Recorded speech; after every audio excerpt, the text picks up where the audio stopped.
अच्छा जी, आज है क्रिकेट डे और होम एडवांटेज है। T20 सीरीज के बाद पाकिस्तान टीम के हौसले भी बुलंद हैं। पाकिस्तान और साउथ अफ्रीका के दरमियान वनडे सीरीज का पहला मैच होगा आज फैसलाबाद में। So we are all looking forward to that. With the new captain as well. Absolutely. अच्छा, टेस्ट सीरीज तो खैर आपको याद है एक से बराबर रही। T20 सीरीज पाकिस्तान के नाम रही और 2-1 से। हाँ, बट मतलब ठीक है ना। नहीं, मैं तारीफ कर रहा हूँ। तारीफ होनी चाहिए क्योंकि जीते तो हम ही ना उसमें।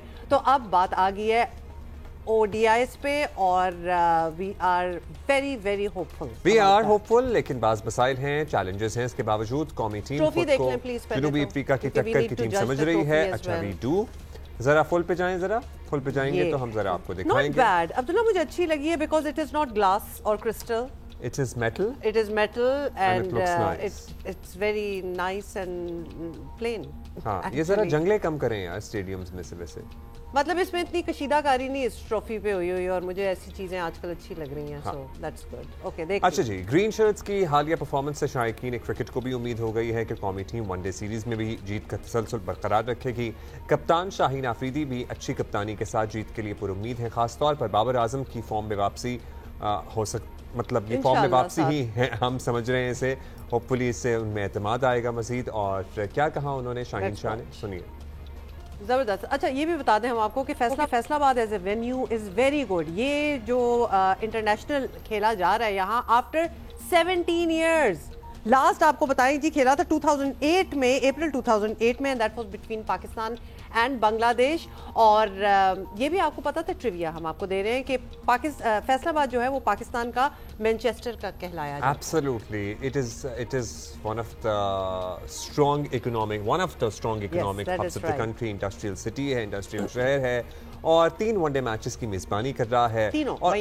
और शायकीन का जो जोश होता है ना, वो हमेशा फैसलाबाद में दीदनी होता है और लोग बहुत आते हैं, ना सिर्फ आते हैं, एंजॉय भी करते हैं। फैसलाबाद की वैसे और बहुत सी खुसूसियात हैं, बहुत सारे आर्टिस्ट हमारे। फैसलाबाद ज़मीन जो है ना, वो बड़ी वो कल्चरली बड़ी जरखेज है। उस्ताद नुसरत फतेह अली खान साहब से लेकर and so many stage performers, legendary stage performers जो कि हमारे लेजेंडरी कॉमेडियंस भी रहे और अभी भी हैं। फैसलाबाद का एक अपना अंग, अपना अंदाज। और फिर हमने अभी डोमेस्टिक कुछ मैचेस पिछले साल भी हुए, इस साल अर्लियर भी हुए। हमने फैसलाबाद का क्राउड देख लिया, the way they fill up the और फैसलाबाद की जुगत भी, उसका पूरी दुनिया में कोई मुकाबला सिकंदर वक्त हमारे साथ हैं। सिकंदर, हाउ आर यू, क्या हाल है? हम फैसलाबाद को जरा याद कर रहे हैं। We are very happy actually कि हमारे इंटरनेशनल ODIs जो हैं वो फैसलाबाद में हो रहे हैं। Would you like to add to that quickly, then we can talk about cricket? Faisalabad का पहला जो नाम था लायलपुर था, अगर आपको याद हो। हम लोग जब जाया करते थे उस वक्त तो वहाँ होटल नहीं थे, तो हम जो पहला टेस्ट मैचेस वाला जो शुरू में खेले तो वहाँ पे क्रिसेंट शुगर मिल है शायद, वो उनके रेस्ट हाउस में हम ठहरते थे दोनों टीमें। और हमारे पास कुछ करने की नहीं होता था, हम लोग टेबल टेनिस खेलते थे हॉल के अंदर ना। I still remember. मगर अब सुना है बहुत तरक्की कर गया, बहुत जबरदस्त हो गया है। और ये it's a very good sign. मुझे बड़ी खुशी हो रही है कि फैसलाबाद में अब मैच शुरू हो गए। हमें पाकिस्तान क्रिकेट बोर्ड से मैं ये रिक्वेस्ट करूंगा, सियालकोट भी एक सेंटर है, उधर भी आप शुरू करवाएं। बड़ा जबरदस्त वहाँ पर भी ग्राउंड है। आपको पता है ना, फैसलाबाद भी एक कंटेंडर है PSL की नई टीमों के लिए, एंड सियालकोट एज वेल। नहीं, बहुत अच्छी बात है। नहीं, ग्राउंड्स, उनके ग्राउंड्स को भी अच्छा कर दें। सियालकोट में भी मैच शुरू करा दें। ये 2 ग्राउंड्स तो मुझे याद है जहां हमने इंटरनेशनल मैचेस खेले हुए, पेशावर में खेले हुए। तो अब ये सारे ग्राउंड्स एक्टिव हो जाएं। Hyderabad very important. मैंने इस दफा मुराद अली शाह साहब से रिक्वेस्ट की थी 14 अगस्त को कि ये एक अच्छा खूबसूरत ग्राउंड स्टेडियम बना दें सिंध के अंदर, ताकि सिंध के अवाम भी मैचेस देख सकें। वो बेचारे डिप्राइव होते हैं, हमेशा पूछते। तो आई होप ये सारी चीजें सही हो जाए। हैदराबाद में होते थे किसी जमाने में इंटरनेशनल मैचेस, लेकिन अब कोई हाल नहीं है। हाँ बिल्कुल। आज की जो एक और चीज है वो ये है कि शाहीन की, जैसे आपने जिक्र किया, अपना career as a ODI captain शुरू करेंगे।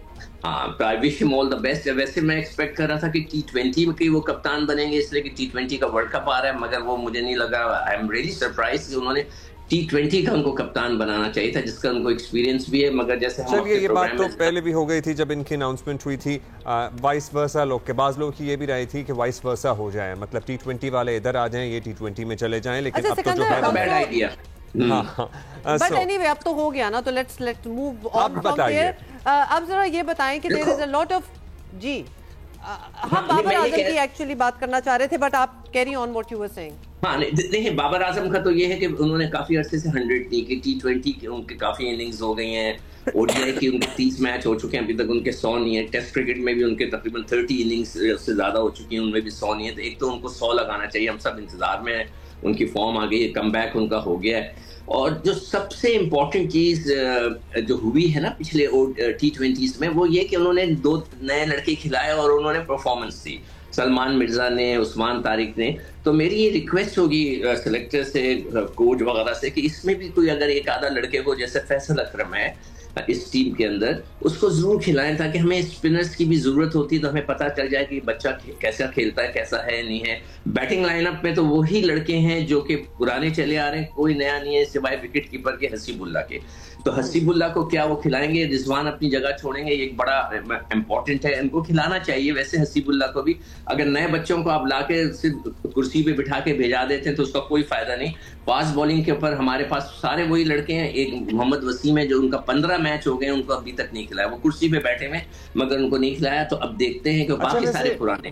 वैसे आप कह रहे थे रिजवान अपनी जगह, प्लेयर कोई भी क्यों छोड़ेगा अपनी जगह? प्लेयर थोड़ी छोड़ेंगे। मतलब ये तो फैसले तो कप्तान के हैं, सिलेक्शन के हैं, मैनेजमेंट के हैं, कोच के हैं।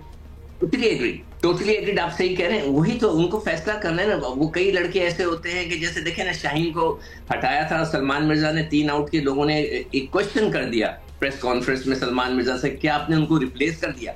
बड़ा अच्छा क्वेश्चन नहीं था। You can not replace Shaheen, Salman Mirza तो अभी है। तो इसी तरह की बात नहीं कर। सपोज करें हसीबुल्ला को खिलाते हैं, अगर वो 50-60 कर देते हैं तो आप उनसे ये कहेंगे वो मुबारक हो, आपको नई जगह मिल गई? ऐसा नहीं होता।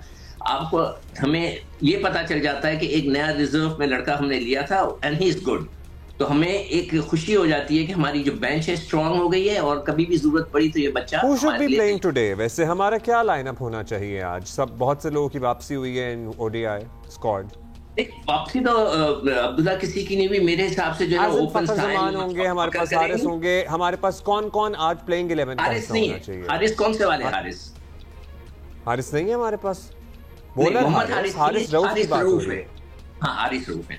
अच्छा, अब मेरे हिसाब से जो बैटिंग ऑर्डर बनता है ना, वो साइम और फकर से ओपन होगा। 1 डाउन बाबर होंगे, चौथे नंबर पे या तो हसन नवाज होंगे, और फिर रिजवान है चौथे नंबर पे आते हैं, और उसके बाद आगा है, और उनके साथ आगा के साथ हसन नवाज। ये 6 लड़के जो उनके बैटिंग लाइनअप हो गई है। अब इसमें हुसैन तलत एक लड़का है कि क्या उसको खिलाते हैं नहीं खिलाते ये नहीं पता। फिर 2 ऑलराउंडर्स आ जाते हैं, मोहम्मद नवाज आ जाएंगे, फ़हीम अशरफ आ जाएंगे, और 2 फास्ट बॉलर और 1 स्पिनर। अब कौन होंगे 2 फास्ट बॉलर? ऑब्वियसली शाहीन और हारिस रऊफ हो सकता है, शाहीन या मोहम्मद वसीम अगर उनको खिलाना चाहें। हसन नवाज को आपने 2 बार बैटिंग कराई है, किस नंबर पे आना चाहिए उन्हें? मेरे ख्याल से 4 पे तो 5वें पे आना चाहिए, 5वें या 6ठे पे आना चाहिए। आगा जो है वो भी है, तो आगा भी 6th पे आ सकते हैं। तो ये 6 लड़के हैं बैटिंग के अंदर। उसके बाद 2 ऑलराउंडर हैं और फिर 3 बॉलर हैं। तो अब ये बॉलिंग के अंदर तो मैंने जैसे कहा वसीम, हारिस रऊफ हो सकता है वो हो सीनियर में, और स्पिनर में इब्रार, या फिर वो नया बच्चा जो फैसल अकरम है उसको खिलाए। तो देखते हैं क्या सोच रहे थे ये। मतलब हम जब आपस में बात कर रहे होते हैं ना, तो वी आर ऑल्सो सेइंग कि ये चौथे पे आ जाए या 5वें पे आ जाए, हम अपनी भी आगे पीछे करते रहते हैं। तो कप्तान के लिए कितना मुश्किल ये फैसला होता है। You have obviously been a player as well. देखो एक लड़का होता है ना, वो कंफर्टेबल होता है, वो कहता है, जैसे हसन नवाज के बारे में कहा जा रहा है, वो फेल हुए जा रहे हैं मुसलसल, काफी लंबे अरसे से वो फेल हो गए, उनकी कोई अच्छी इनिंग नहीं आई है। तो लोग कह रहे हैं कि जी इसका नंबर तो 4 है, आप उसको खिला रहे हैं 6 पे, तो वो गलत है। तो अब 4 पे यहाँ पर रिजवान खेलेगा। तो अब ये जो फैक्टर्स होते हैं ना, इसमें कप्तान और कोच का बड़ा फैसला होता है। कितने वो स्ट्रांग हैं, बिठाकर बात करें लड़कों से कि भाई देखो ये लड़का एक नंबर, ये बैट्समैन, प्योर बैट्समैन, 4 पर खेलता है, तो रिजवान आप नीचे आ जाओ थोड़ा। ये बातें हो सकती हैं। हो सकता है रिजवान बोले नहीं, मैं तो नहीं आऊंगा नीचे, मैं तो अपने 4 पे खेलूंगा। सिचुएशन मैटर्स ना, किस सिचुएशन में, because then you can also change the order. अच्छा किसको भेजना है? सिकंदर आल्सो हम साथ-साथ ऑब्वियसली ये नेट प्रैक्टिस वगैरह देख रहे हैं प्लेयर्स की। ये बताएं कि how is the ground in Faisalabad, मतलब पिच किस तरह बिहेव करती है, बॉलिंग लाइनअप में किसको सपोर्ट करेगी? हाँ, स्पिनर्स को सपोर्ट करेगी, फास्ट बॉलर्स को। जी, यहाँ से जो पिच आप लोग दिखा रहे हो ना, ये तो बिल्कुल फ्लैट और आप नजर आते हैं जैसे बैटिंग। जब हम खेला करते थे हमारे दौर के अंदर, कहा जाता था कि फैसलाबाद जो है ना, इट्स अ बैटिंग पैराडाइज। उधर लंबे लंबे स्कोर हुए, मतलब वहां पे तस्लीम आरिफ ने 200-250 रन किए, ग्रेग चैपल ने किए, बड़े लंबे लंबे स्कोर हुए। मगर अब जो फ्रेश पिच है, देखें ना, ये वनडे मैचेस है, इसके अंदर पुरानी बात हो गई है सिकंदर। वो अभी तो हम खुद बता रहे हैं, मतलब आबो हवा वैसी रही है, 17 साल बाद तो वहां पहुंचे, ना मट्टी वैसी रही है। वो थोड़ी सी ब्लैक एंड व्हाइट बात होगी सिकंदर आपकी, कहने का मतलब 17 साल बाद तो हम पहुंचे हैं वहां इंटरनेशनल क्रिकेट लेके। It's a very prehistoric era that you are. Abdullah, T20 और वनडे के अंदर ना बैटिंग ट्रैक्स बनने चाहिए ताकि लंबे लंबे रन हो। जैसे कि अभी आपने देखा था कि एक सेमीफाइनल में खवातीन ने 300 पे 300 किए, इस किस्म की पिचेस हों कि अच्छी पिचेस हों। वर्ल्ड कप में इंडिया ने जो चेस किया ऑस्ट्रेलिया के खिलाफ, वो बैटिंग ट्रैक था। आप इसी तरह की पिचेस बनाएं ताकि क्राउड को मजा आए, 250-300 रन हो और उसके ऊपर 250-300 रन हो। That will be fun. आप अगर चेस भी तो अच्छा करना है, अभी आप खवातीन की बात करें तो चेस भी तो शानदार किया ना फिर। तो वही तो, मतलब मौका भी तो मिलता है ना, अगर अच्छी विकेट हो तो बैट्समैन कहते हैं कि चलो जी चेस करके दिखाते हैं। तो मेरे हिसाब से it's a very good start for Faisalabad को, बहुत बहुत मुबारक हो। और मैं क्राउड को बोलूंगा आए, और आई एम 100% इंशाल्लाह हम जब मैच जीत जाएंगे तो कल हम टीम पाकिस्तान को, शाहीन आफरीदी को खास मुबारकबाद देंगे। Thank you Sikandar for being with us.